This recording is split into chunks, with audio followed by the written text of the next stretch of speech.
When evaluating a company and trying to calculate its growth rate, you have a couple of options at your disposal. One, and this would be probably the one that aligns most with the traditional value investing philosophy, would be to ignore the growth altogether. Look at the company as it is today, based on its historical record, and determine,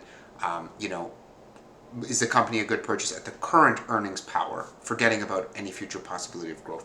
The second thing would be to use growth as a qualitative factor, meaning you would place the company in one of, let's say, 3 or 4 buckets, like a non-grower, a slow grower, a company growing in line with the economy, and then finally a company that can grow faster than the general economy.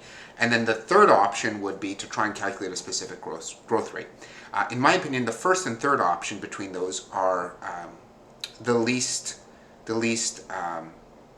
likely to be what I would use. What I would use is I would try and figure out what bucket does the company fit in. So the second option. So I would look at, is this a non-growing? Is this a slow growing? Is this an average growing? Or is this a fast growing company? And then use that as a qualitative factor. So I wouldn't ignore growth, but I also wouldn't try and put an actual percentage number on it. I would just look at a rough range. And so the factors that you can look at to help determine, is this a slow grower, fast grower, medium grower, non-grower, would be things like the historical growth rate. So looking at the historical growth in revenues and earnings over a period. That's one thing that you can look at. This can be deceiving because just because it grew in the past doesn't mean it will grow in the future, although the future tends a lot of the time to resemble the past. It's not always the case. So you got to look at some other factors as well. But the historical growth rate definitely should be looked at, but it shouldn't be depended upon. The market share and market size would be the next components. If the company already dominates its market and has a huge market share, and basically there wouldn't be further room for growth within that market, you can forget about even trying to calculate any sort of growth rate at that point. We would just consider it to be a non-grower. So if the company has a huge market share and the market size is not growing, or let's say they have like a 70% market share and the market is only projected to grow at 2 or 3% per year, then guess what your growth rate is going to be? It's going to be a slow grower, okay? Industry growth rate is the number one, and there's, is another one, and there's a whole bunch of analysts who look at specific industry growth rates and try and project them for the next 10 years.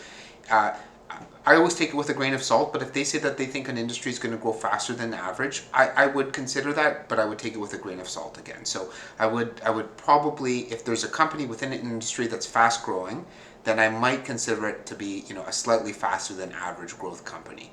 And then another factor would be the return on capital times the retention rate, which is basically the theoretical rate at which the company can grow at a maximum.